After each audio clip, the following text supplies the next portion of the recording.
Yeah. Well, hello again, everybody, and welcome. Thank you so much for being here this afternoon for today's Skillshare, the legacy of Moss fresh fruits and vegetables. My name is Sonia Lockhart, and I'm the Community Engagement Manager here at Black Farmer Fund. And we're super excited to have Wil Moss and his family here to lead the session today. However, before I introduce Wil and his family, I wanted to share a bit about Black Farmer Fund, especially for those of you who may be newer to our work. So Black Farmer Fund is a nonprofit community investment fund whose mission is to nurture community wealth and health by investing in Black agricultural systems in the Northeast.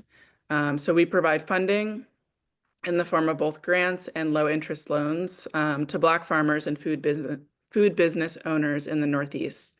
And then we also pair this funding with technical assistance, as well as community engagement opportunities for networking and building relationships with other Black food actors in the region.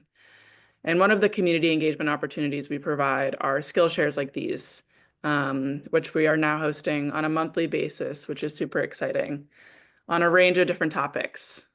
Um, so that's a little bit about us. And now I'm very excited to introduce Wil Moss and his family. Together, they run Moss Fresh Fruits and Vegetables, also known as Moss Family Farm in Gaines, New York. And their second generation family farm is rooted in the values that their parents brought from the Bahamas in the 1950s, where agriculture and farming was really a part of their way of living, of their sovereignty and self-sufficiency on the islands.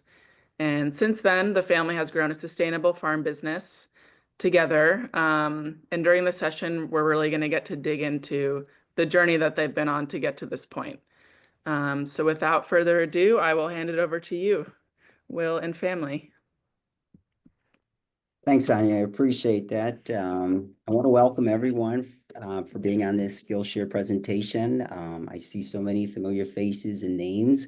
So welcome, welcome, welcome. I appreciate that. And I'm sending positive energy to everyone for a great, prosperous, and abundant season, farm season, if you're farmers.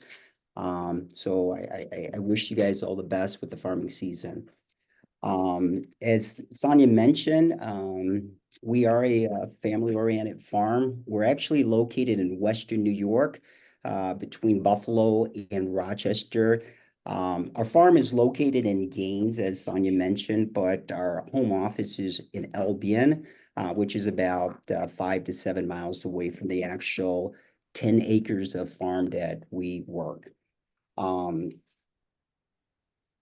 want to give a big shout out to Black Farmer Fund. They've been a great supporter in what we do. They've actually helped us to grow our business. Shout out to Mama Kay, Karen Washington, Olivia Watkins. We appreciate everything that you guys have done for us to help us to sustain our business, to grow our business, and to be successful. So I appreciate that. I want to, next slide, please. My niece Yasmin Shabazz, she will be operating the slides for us. The next picture is if you could actually share the slides, the screens for us, please. Hey, give me 1 second. Okay.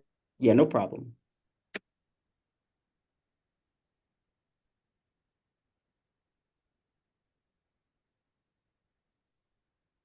So we are known as Moss. Our official name is Moss Fresh Fruits and Vegetables. Most people know us by Moss Family Farm. We've been around for about 45 to 50 years. Our parents, the late Reverend Wilfred Moss and Betty Moss, started the business about 50 years ago when they came over to the States in the early 50s. Next slide, please. This is a picture of our family where we were a family of 10 when we established the business. As you can see, our parents, my mom, the lower left corner, my dad, the upper left corner, we all worked the farm together. It's a family-oriented. We chip in, we help out, we contribute in so many different ways. We support our business, and everyone has a vital part or role in what we do. I want to introduce our family members individually. If you don't mind, my sister Ruth, if you can just say a quick hello and let them know what you do, and also a part-time farmer.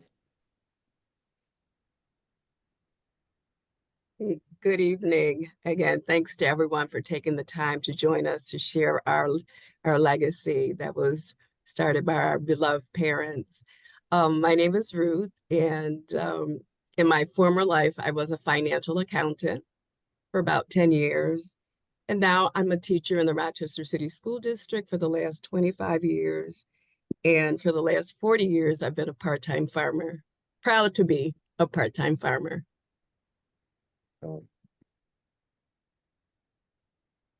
My sister Thelma, we're sharing a computer screen, so I'm just going to turn it towards her for her to introduce herself. Hi, everyone. I'm Wil Moss, and I work with the state of New York with the developmental disabled individuals for the last 30 years, and of course, a part-time farmer. My sister Cheryl, please go ahead. Hello, everyone. My name is Cheryl, and for the last 18 years, I'm a registered nurse supervisor with the Department of Corrections for the state of New York. And recently I started a new position over the last 2 years working with developmentally disabled individuals.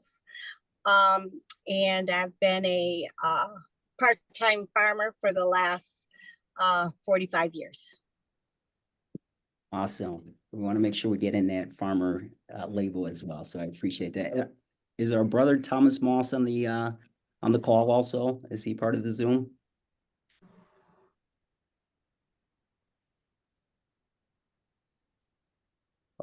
While we wait for him, I want to introduce my niece, Yasmin Shabazz. She did a wonderful job in helping us to put the presentation slides together. Go ahead, Yasmin.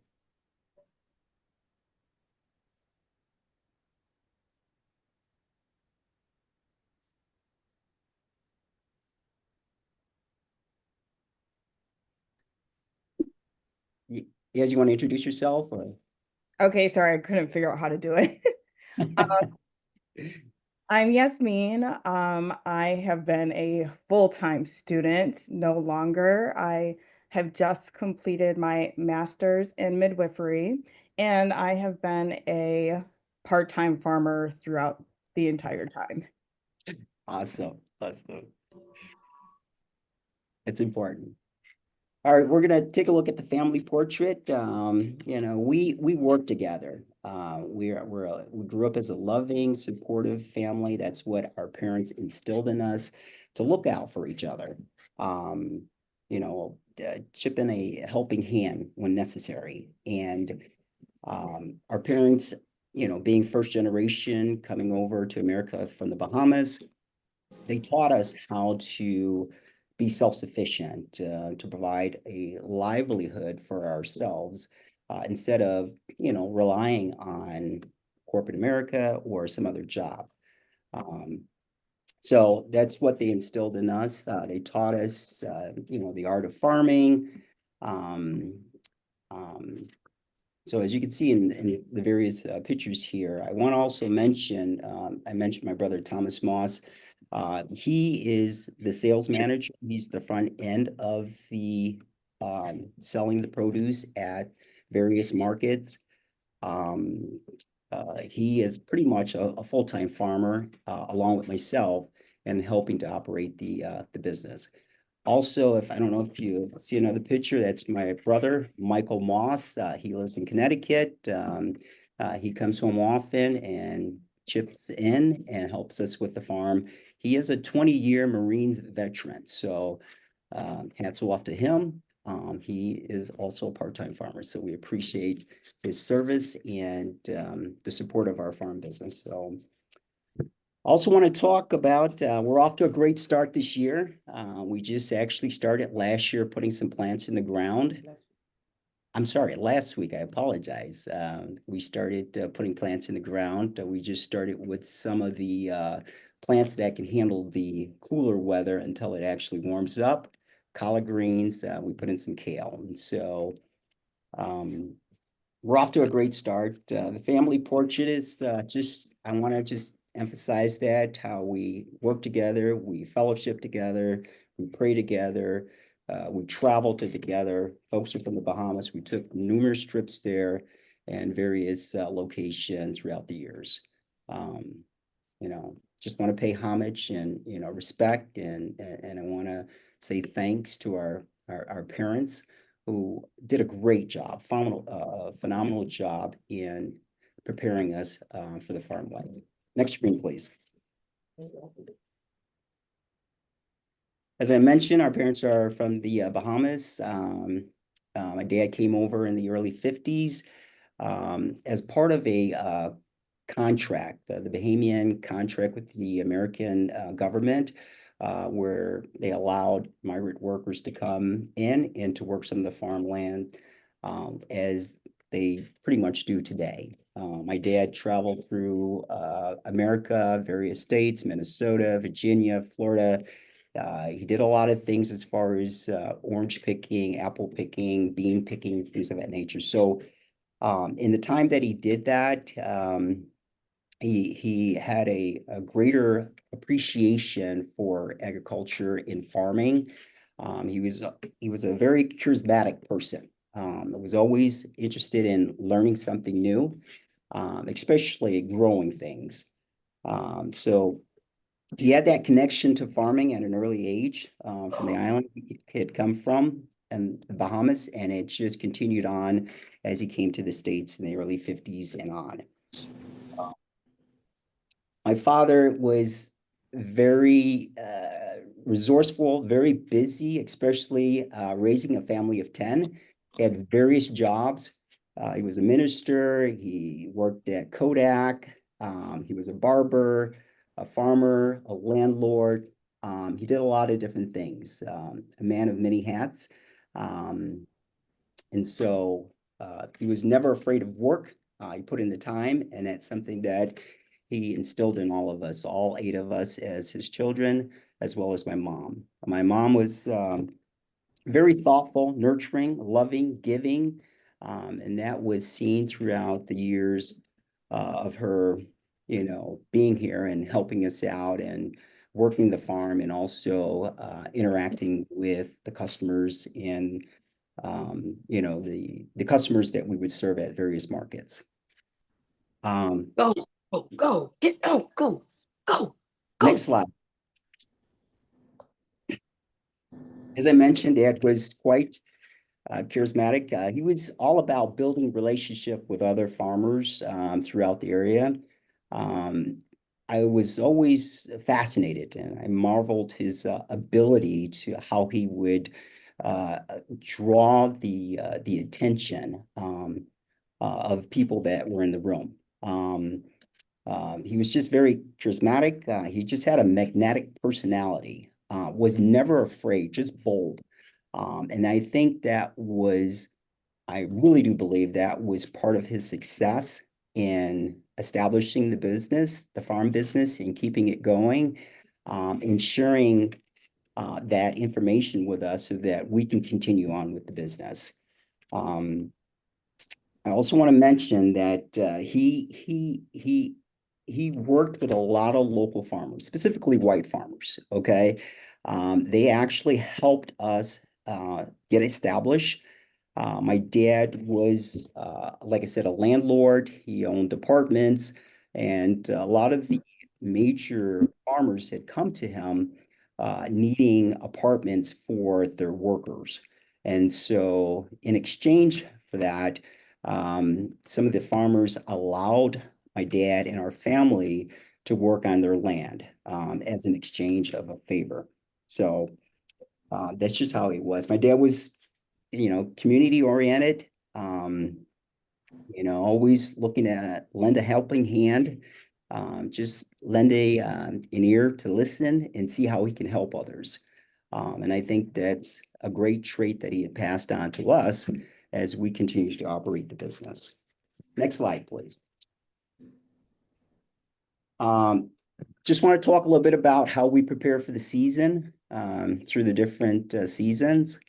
During the winter time when it's, pretty quiet, that's the time of thinking, just restoring, preparing for the upcoming season. Also, it's a time of celebrating our hard work during the year. Just this past winter, we all took the time, family members, we took a trip down to Florida just to kind of celebrate in the success that we had in the farm season last year. During that time, we figure out how we're going to make the upcoming season better, how we can do things more efficiently, or how we can become more environmentally conscious and do a much better job. So during the winter time, we put together our crop planning. We take in consideration the amount, the quantity of plants or produce that we're going to grow, and take into account the outlets that we're going to sell our produce. Okay, meaning various markets, organization, cooperatives, various food banks, things of that nature. During that time, we service our equipment as well, get them ready. We've been fortunate to link up with mechanics that are very helpful, that actually knew our father, and they basically, they have wonderful things to say about our father. And because of that, they're willing to lend a hand in helping us to maintain our equipment, also to operate our farm, as far as, the machineries, what to plant, things of that nature. During the springtime, we're getting the fields ready. That's kind of like where we are right now. We are transplanting plants. Right now, we're actually, putting the plants in the ground by hand, because obviously the land is a bit saturated. It's kind of mucky, so which I don't mind. I think there's something to be said about, actually sowing the plant in the ground directly. I think you get better results in doing it that way. Like I mentioned, it's pretty much family-oriented labor. We call it the labor of love. So it's a wonderful thing. Everyone chips in. We all get along. We respect each other's thoughts, opinion on how to do things. So I appreciate that. Summertime, we maintain the field, the crops. That involves providing nutrients to the plants, helping them to grow. And also during that time, we harvest produce. We put in some greens last week. It takes about 45 to about 60 days. So God willing, towards the end of sometime May, June, our plants should be ready to provide to the public. And then the fall time, we continue to harvest our produce, specifically our cold crops. Our biggest produce that we sell is collard greens, a ton of it. We usually plant about anywhere from 40 to 50,000 plants. So that's our biggest seller. And also to mention our other produce that we grow. We do a variety of things, specialty beans. Well, there's a slide later on that I will speak to that. Next slide, please. Specialty crops. These are pictures of some of the specialty things that we do grow. That's our pops. That's in the lower right slide with a bag full of okra. So we do experiment with growing specialty crops. It's sometimes a hit and miss. You just have to have the right weather, temperature, environment to grow specific stuff. And so we've been working on that. Another crop that we just started trying to grow last year was watermelon. That was the first time we actually tried growing that. We had somewhat success, but not as much as we would have liked. We do specialize in certain beans. Some of you guys might be familiar with cranberry beans. If you look in the upper left-hand corner, my sister and I, we do a lot of our harvesting by hand, which we prefer.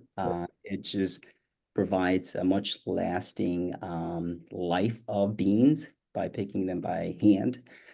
Cranberry beans, some of you may be familiar with that. The purple beans are the amethyst specialty beans that we grow. We grow yellow wax beans, we do callaloo, mustard greens, kale, turnips, you name it. That's the curiosity that our family, our father instilled in us that, hey, let's just try it. Let's see how it works out. We'll put it in the ground and see if we can have success in growing those things. I've talked quite a bit so far. I just want to take a pause just in case someone may have a question about what I've said so far.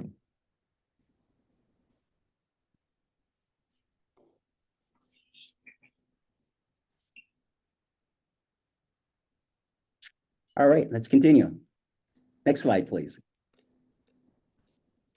Now, our environment impacts, we're conscientious.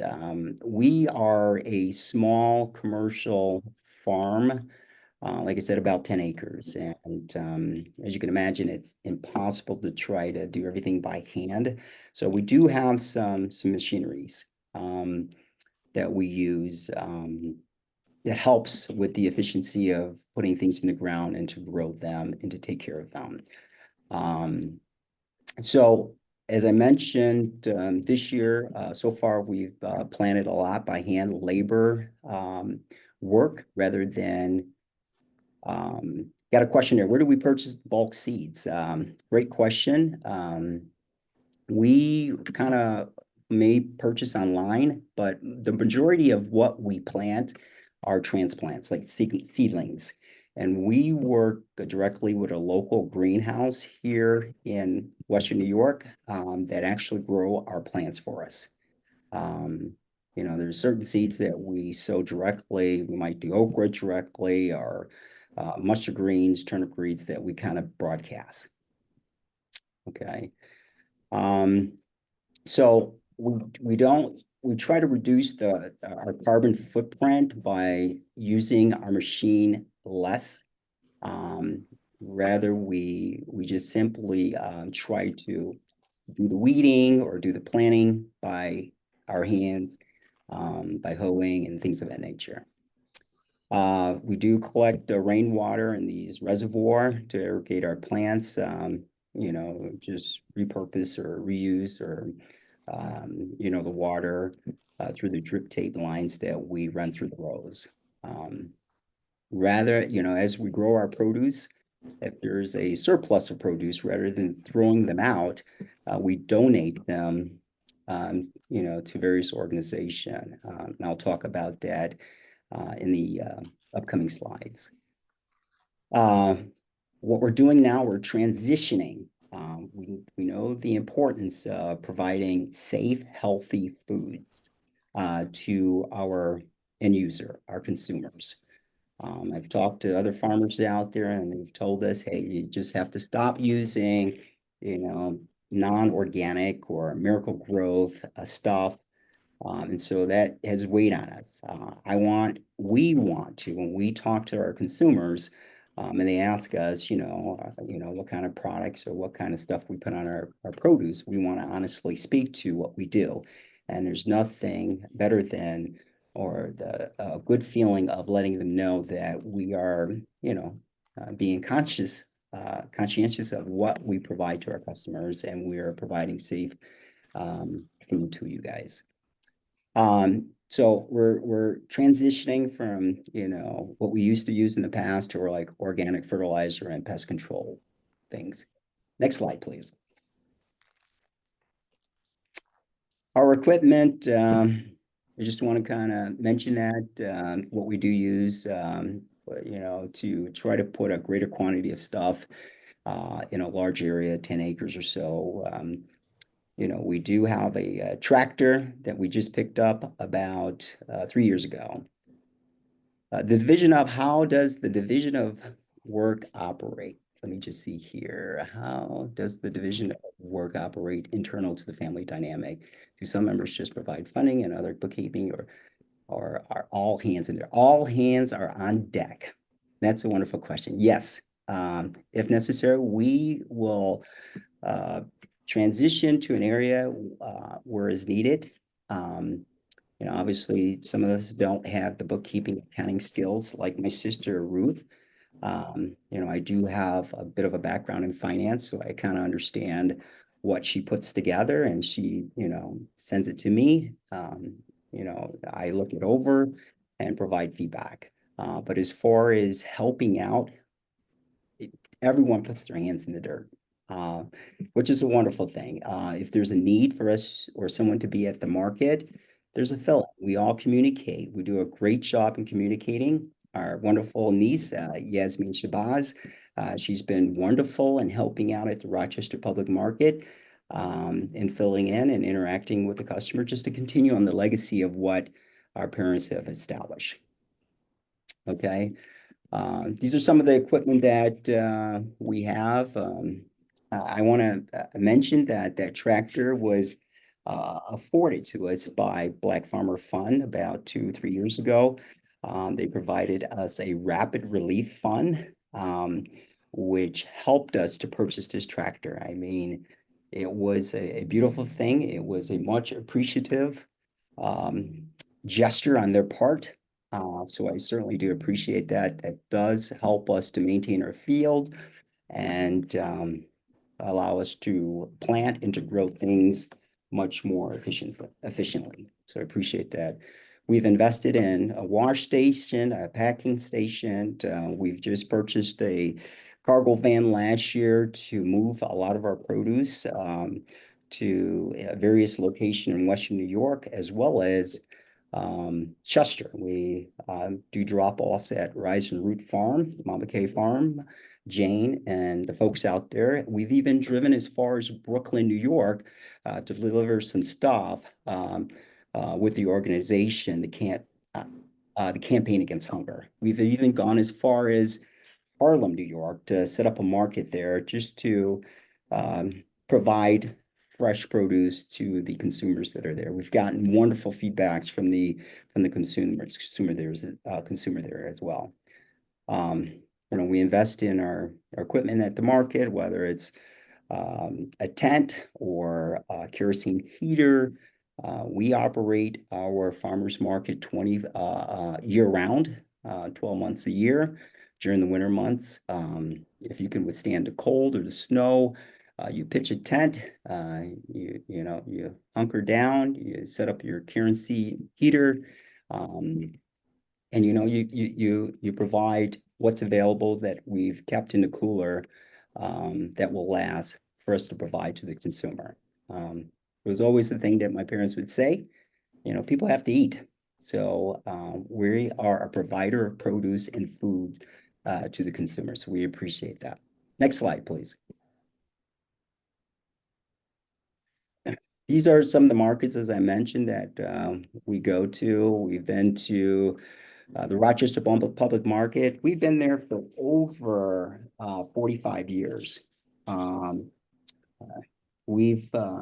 parents have established a great base there for us. We have loyal customers, repeat customers. They come back, they know us, they rave, they talk highly about our customer service. That's very important, how we interact with our customers. And that's a testament to our parents and how they raised us and how they want us to treat others as we expect for them to treat us. We have a great relationship. People know us, so it's a wonderful thing. West Side Market is another sub-market in Rochester. They've welcomed us there. They look forward to us being there. It's in an area, it's like a medical district, University of Rochester students that are unable to go to the main market in Rochester. So they do come out and they do appreciate us being in their community. So that's a wonderful thing. As I mentioned, We've been to the Harlem Unity Market. That's at the Adam Clayton Powell Jr. State Office Building, as some of you may know. We've worked out there to provide some fresh produce from the country. Produce that sometimes they otherwise would not get. We've gotten a lot of feedback that what we provide is very fresh compared to what's available in the area in grocery stores. Outreach programs that we work with, Headwater Food Hub, that's a cooperative where they kind of a CSA, pardon me, where they have subscribers to certain produce and they basically put bags and boxes together for them. Campaign Against Hunger, that was a major business for us last year that helped us to shore up our business, generate more revenue. They're located in Brooklyn, and last year we, provided them approximately about, I want to say 90,000 pounds worth of produce. That's roughly about 45 ton. So we do operate on a large scale. Also, I want to mention that, we do work with local farmers. We do source some of our produce from other farmers who help us in providing produce to the consumer. And then also the Flower City Pickers, as I mentioned earlier, as far as an environmental impact, while we're at the Rochester Park Public Market, the Flower City Pickers is an organization that comes around and they will take unsold produce that we have available, and we're willing to give it to them rather than throwing it out or for it or it going or it being spoiled. So it's just a good feeling from a moral conscience standpoint. That's what we do. So we appreciate that. Next slide, I'm going to have my sister Ruth speak to that business accounting aspect of things. First, I have to say, Will, thank you for doing just a beautiful job. Just showing the journey of mom and dad and the legacy of our family. It just makes me so proud of their work. And I'm also just grateful for our family. We have a motto, one family united in love. And I would be remiss if I didn't take the time to really acknowledge again how well we work together. Pretty much whatever Will wants, he gets. He needs us to dig, he needs us to farm. He'll call us. So we're like, okay, Will, what needs to be done? And because of what our parents have instilled in us, many hands really do make light work. And because of that, we have prospered individually and collectively. And of course, we want to continue our mission in terms of serving underprivileged communities and also our current markets. And we have a wonderful relationship with our customers. So I needed to say that at first. So again, besides the many hats that I wear, I'm also in charge of, again, the accounting for Moss Fresh Fruits and Vegetable. And it requires really, again, all of us participating, working and ensuring that our prices are set, that they are competitive with the other vendors. We also have to be conscious about the cost, making sure our prices cover our costs and profits so that we do have a profit to invest back into the company. So again, I also do the wonderful task of collecting all the revenue and the expenses and the receipts and organizing it, and then compiling it in a statement whereby I share with Will on a monthly basis. This is our revenue for the month. This is our expenses for the month. So we meet regularly about that. We also have an opportunity, or I take the opportunity to share with Will trend analysis. Okay, last year, this time, this is where we were. Or these are our lean months. We want to be very mindful of what the outlay is. So we have that ongoing conversation regarding our current year's expenses and revenue and prior years. Also, I get to work with Will in terms of, again, preparing for taxes, which is a quite endeavor, and try to again, collapse all of the expenses and consolidate the information for tax reporting. Truth be told, I would love to take a tax class. I feel like I need to take a class where I can learn more about how we can make sure that we are maximizing our tax deduction and tax credits. Lastly, I do communicate with the siblings to let them know how we're doing regarding financial influx and outflux. And then the graph that you see here is really a testament to, again, Wil's leadership, along with my father's leadership. But as you can see within from years 2021 to 2024, significant increase in revenue. And that's really attributed to our new partnerships, whether it's Campaign for Hunger, Hedgewater, participating in new markets. So we are just so grateful for the opportunity to be able to serve in this capacity. So those are some of the things that I do on behalf of Moss Fresh Fruits and Vegetable. That's in my spare time. Thank you so much, Ruth. Let's just take a break. Anybody have any questions that they'd like to ask? I'm looking at the chat right now. I don't want to miss any questions that might be out there.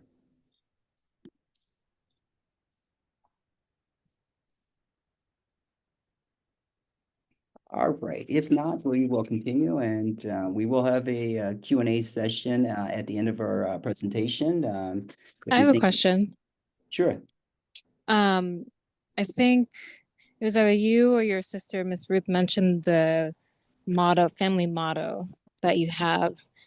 And I just thought that was really fascinating. And I wonder do you all have like values as a family that you instill into your business, and like rules or things that you've put into place, maybe more operationally as a result of the legacy that your parents have kind of started? Or is it all kind of just a part of who you are and your being? Like, have you formalized and operationalized some of those values? I will start. It's all of that. I mean, it's formalizing our values and what our parents instilled in us. Some things that I can remember, my mom or my father. What we do sometimes it's genuine. It's with love. It's with sincerity. It's with great intentions. We're at the market. We serve our customers. There's instances that, there's customers that don't have enough money to pay for their produce. You know what our parents would have done, and they would give it to them. They would give it to them, or they'll say, pay us next time. It's just a matter of treating others with decency. I just think, as a value, food should be a basic right to everyone. It should be available. It should be, it shouldn't be like given to certain classes of folks and others being left out. So it's a matter of our faith, our belief, and sharing with others and treating others with respect and dignity. I don't know if anyone wants to add to that.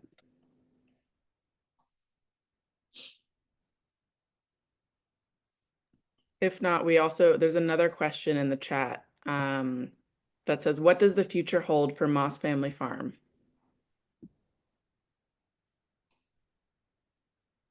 Well, we got Yasmin Shabazz on the call, and she's our third generation farmer. And she's been a great help, although she is pursuing a career and midwife, and we wish her all the best. We do have nieces and nephews.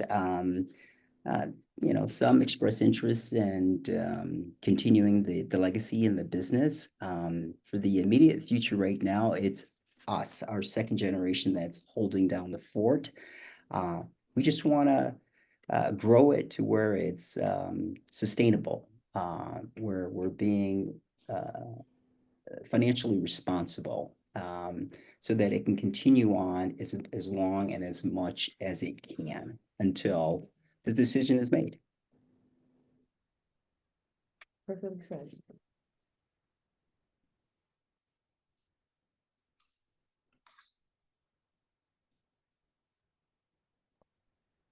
Another question just came in.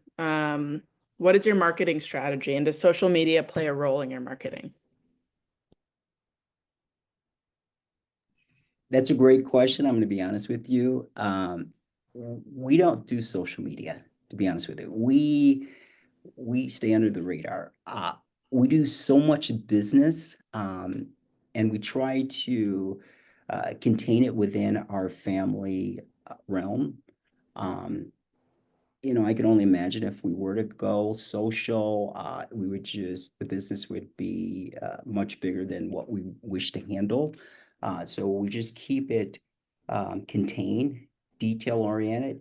If there's other opportunities, markets, providing produce to other organization, if we can do it, we will. We will. Last year, I don't want to get ahead of myself because there's a slide that talks about how to navigate our business in this current environment administration.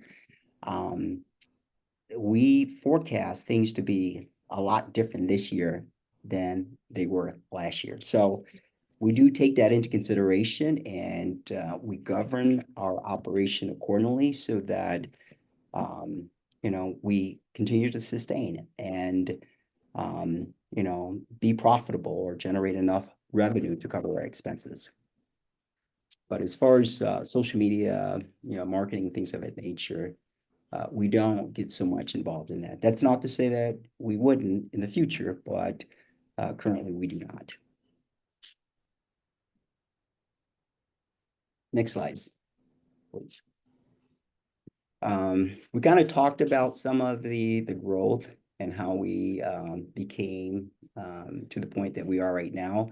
I want to give a special shout out, thanks to Rebecca Williams for connecting us with other Black farmers and organizations out there. She came to us at the Rochester Public Market, spoke to me at the stand about opportunities. And this was during the time in which the farmers of different connection were growing, or there were many other opportunities out there for farmers, specifically Black farmers, or others within the organization. Again, I mentioned the Black farmer in 2023, they provided a rapid relief funding to help us purchase one of our major equipment that has allowed us to grow our business exponentially throughout the year. So that's a wonderful thing. Thank you. Campaign Against Hunger was a great opportunity for us last year. Sadly, unfortunately, I think they've been impacted by the current administration. And so a lot of the funding that they would provide us for our produce have been put on hold.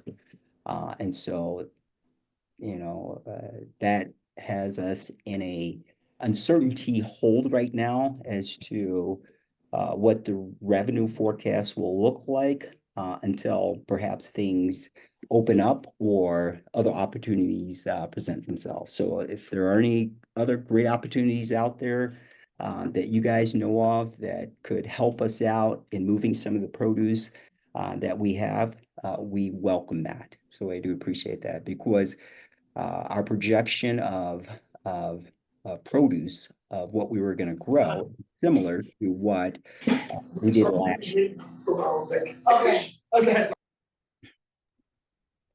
Okay.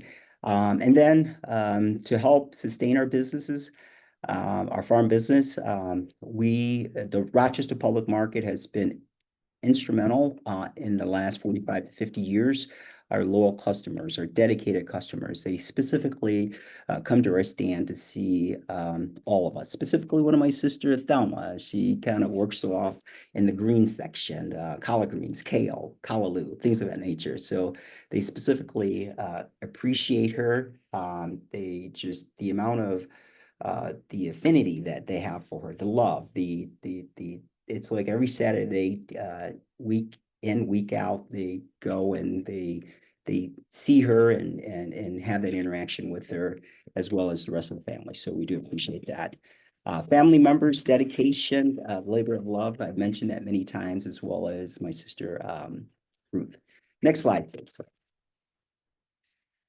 And this is pretty much, I want to kind of mention this. We have a community work day. This is sponsored by Black Farmer Fund. This will be the second year that they will support us. It's a time of other farmers and people to come and join us and see what we do as far as farming, and also lend a helping hand and working our land or helping us to farm. Last year we did a little bit of weeding, we did a little bit of cultivating, we did some transplanting of things. So it was wonderful. We had a great turnout, as you can see in the one picture, the group picture. We had a great amount of folks that it came to join us during this event. So we appreciate that. And we provide a wonderful meal, a home cooked meal that's provided by our cousin from the Bahamas, as well as other family members. I have a sister, Alvy, who lives in the Port Jervis, Pennsylvania area. She's an excellent cook. She comes down, she helps out with the farm when she can. She works also for the state of New York. But again, she is a part-time farmer and helping us out. So we do appreciate that. This year, the workday will be a month earlier. We specifically did that so that we can have get a jump or get ahead of weed pressure. We had a lot of weed pressure last year that got out of control. So that's something that we want to do a better job in managing this year. Okay. You know, and we meet with other farmers that share, you know, best practices, farm practices, ideas, and stories. So it's a great time of getting together and sharing ideas and just having a festival time. So we do appreciate that. And the last slide that I want to mention is navigating through the current administration. If you could move, advance, thank you. You know, there's a lot of uncertainties in this current economic environment right now with the current administration. Grants are being held, they're being paused.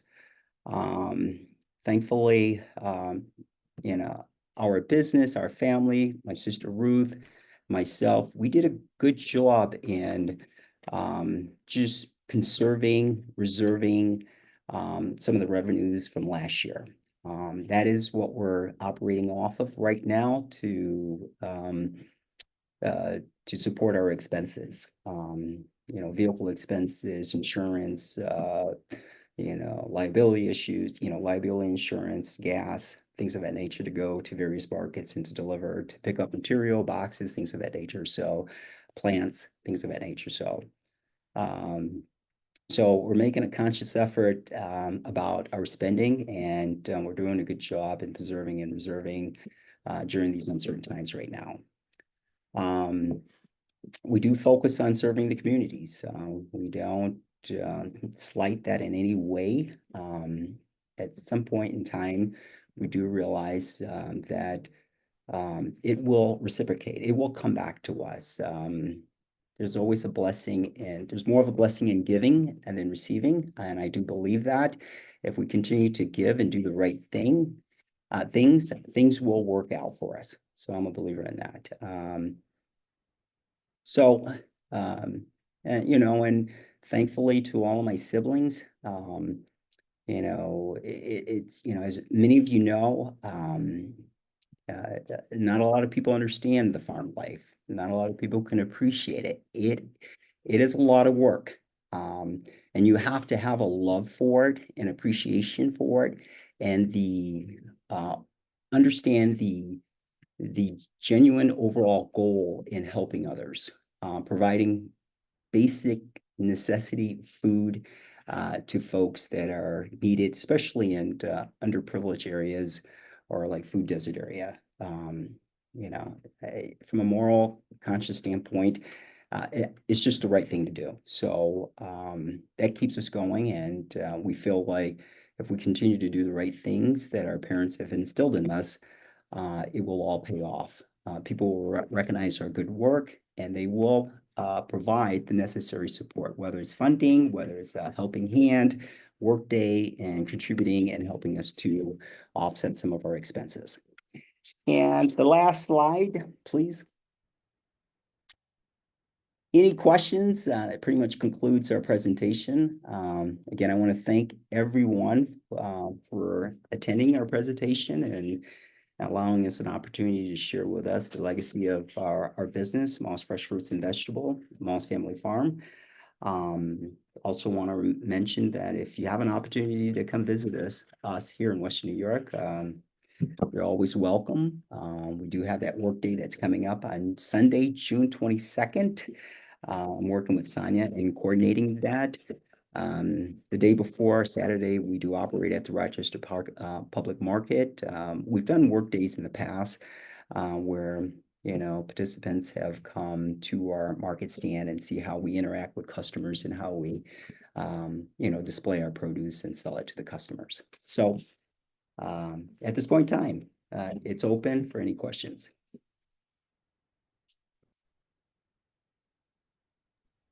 I have a question. So first of all, Wil, my goodness gracious, blessings to you and your family. This has been absolutely excellent. 3 generations. You just representing, the Black farmer here in New York, but also, around this nation that's really needed, especially for young people to look up to. Um, one question I had, but I will let you know that Campaign Against Hunger is working hard to get back that funding. So, just hold tight, you just pray to the ancestors. Do you have bees? Do you work with bees? I'm sorry, did you say bees or bees? Bees. Yeah, No, bees. we Yeah. we don't have bees. That's why do you ask, Mama Kay? Because usually, for pollination, Right. because you know a lot of stuff, and sometimes, they're really helpful in terms of pollination. That's the only reason why I ask. And then sometimes other, people ask if they could use your farm to pollinate bees, and in return you get some of the honey. Right. We specifically don't have bees. We don't have, those boxes, but there are boxes that have bees around our farm. And that's because of the local farmer that we actually use their land. They have the bees there for their own purposes, whether it's the apple orchard or various other things. So that's a benefit to us.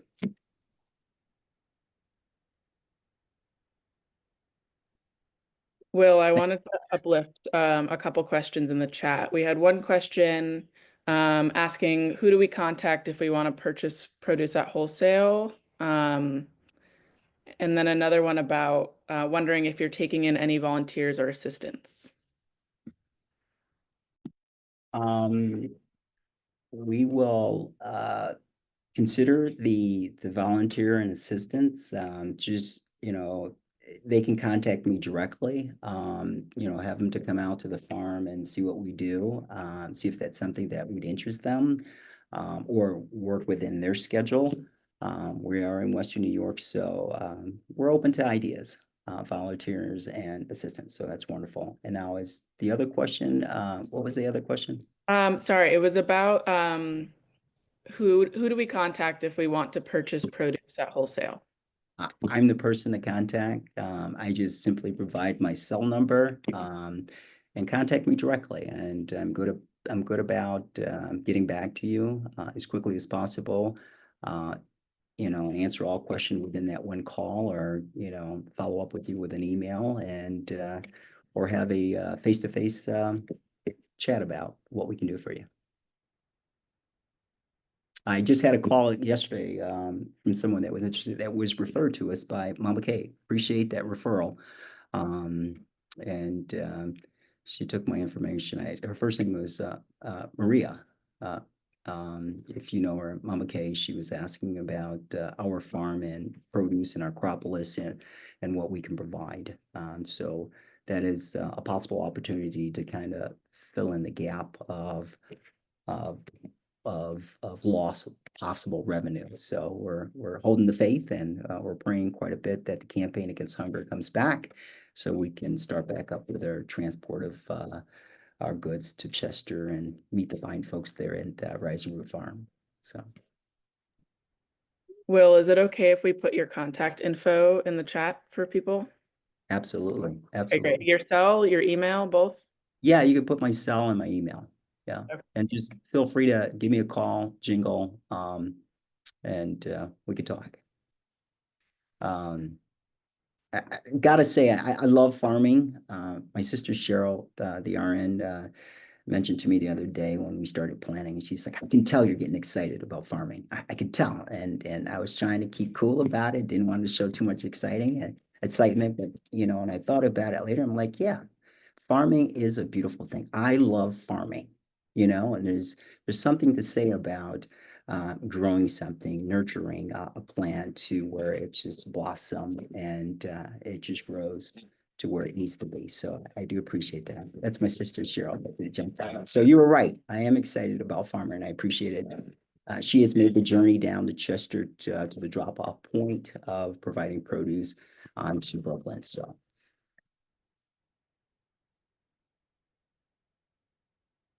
Any other questions? I also want to mention I have one other sister, Naomi, and LV. I mentioned her, and who else did I miss out on? I think that's it. So we do have a family of 8 siblings. Very supportive. We all communicate. We have our Sunday morning meeting at 6 o'clock. That's facilitated by my sister Ruth. We cover things, how the field is doing, how is the market, what can we do differently, what we need to handle. So we're constantly communicating. Hey, Will, it's Myra. I have a question for you. But your story is so amazing, and the journey of your family farming is really, really inspiring. And just to hear you talk about how much you love farming, it really is an exciting thing.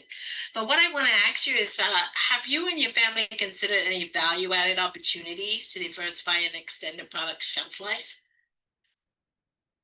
No, to be honest with you, value added, like, collard greens and cans, things of that nature. No, we just want to provide the raw goods, Fresh the produce. specific um, greens or produce that we grow onto the person, onto the organization that will eventually, create added value goods. Thank you. I know, so I just want to say really quickly, I know we're at time and folks may need to jump off. We are going to send the recording out if you do need to go. Will, I don't know if you want to stay on. There are a couple more questions. Sure, I'll be more than happy. Also, okay. So Joanna is asking, how do you keep the younger generation excited and involved in the family farm? That is tough. That is tough. Either, even our generation, second generation, growing up as siblings, I'm going to be honest with you, I hated it. I hated farming, and I resented it. But my parents just held us in the field. After school, we went to the fields. We picked beans by the bushel. I'm remembering. I remember like just folding my arms across my chest and just protesting against my mom and just going in the car and just sitting. But later on, like you have to constantly, train future generation. You just show them the goodness and the value in growing produce and sharing with others basic necessity of food. Rather, and then explain some of the other things. Rather, you can be self-sufficient rather than relying on others. So you have to be creative. whether to bring a younger generation out to the farm. And most younger generations, they've never been to a farm. They've never seen how a tractor operates or see some of the apparatus that are connected to it or go to the public market and interact with the customer. These are exciting things. These are new things to introduce to a younger generation to see if that's something that they would have a love for.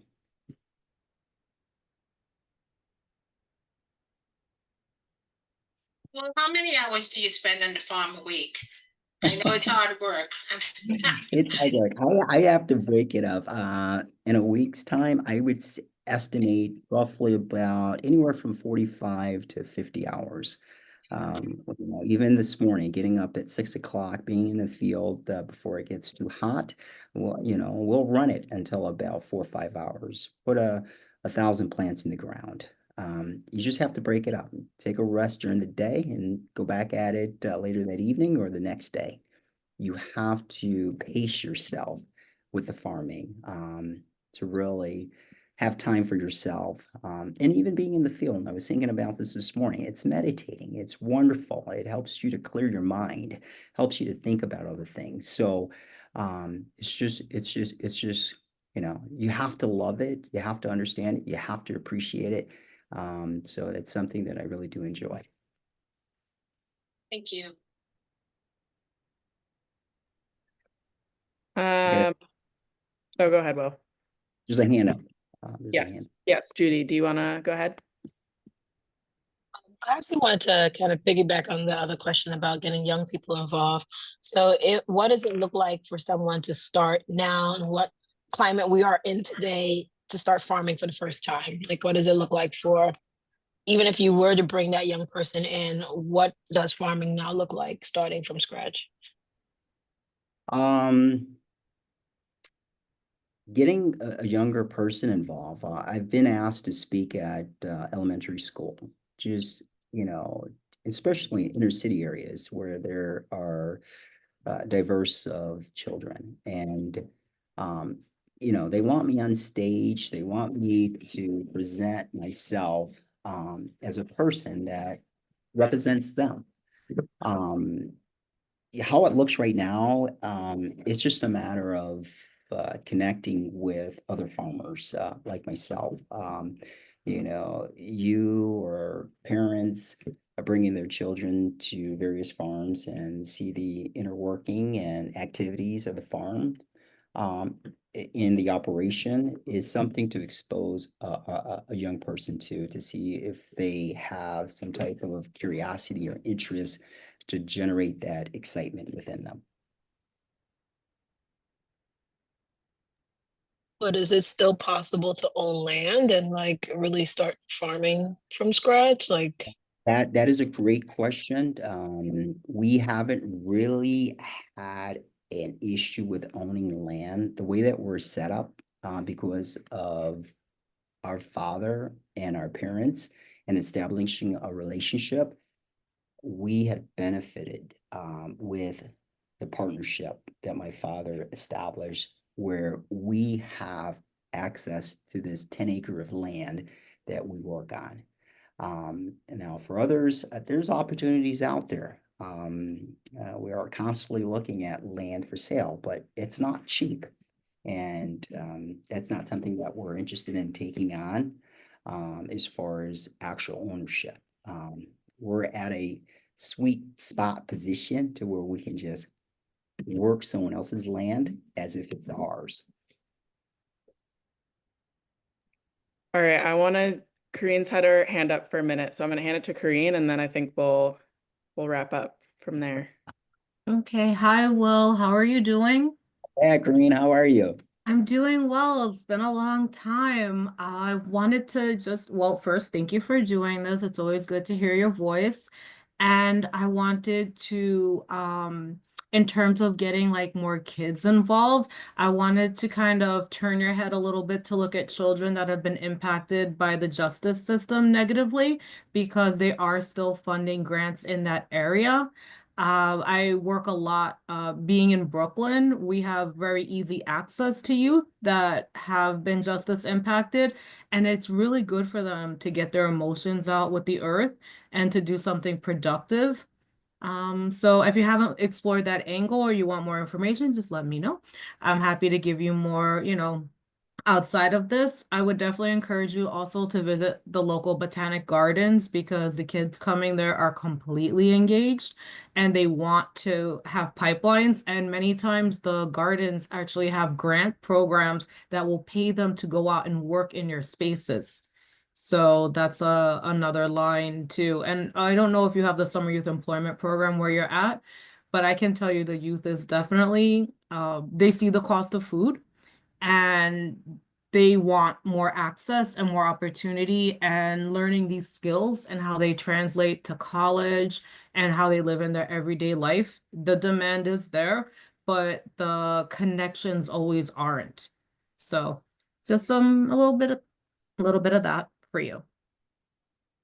I appreciate that, Green. Yeah, we're open.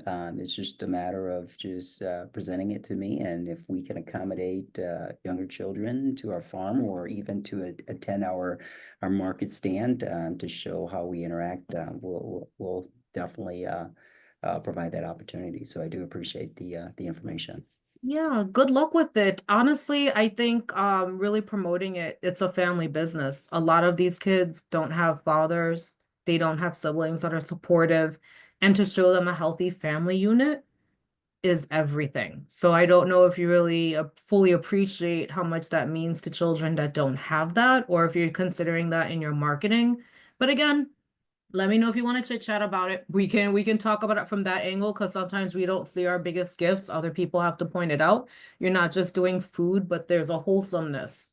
From your family that went and got machetes for me and the other Caribbean farmers, like there's a wholesomeness that you guys bring to the table that you don't see in media, that you don't see exemplified.